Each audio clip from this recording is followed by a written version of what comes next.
एक लड़की और जिन की कहानी। क्या आप यकीन करते हैं जिन पर? एक बार एक लड़की थी।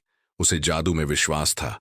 एक रात उसने चांद की रोशनी में एक जिन को देखा। जिन ने कहा, मैं तुम्हारी हर इच्छा पूरी कर सकता हूं। लड़की ने सोचा, क्या सच में?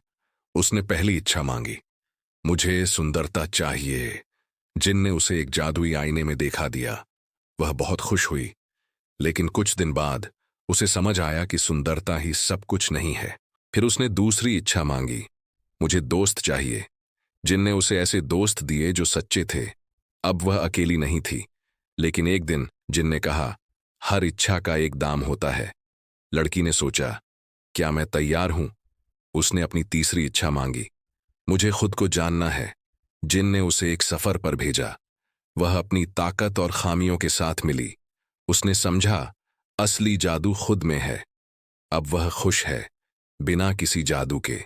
कहानी का संदेश, खुद पर विश्वास करो। क्या आप भी खुद पर विश्वास करते हैं?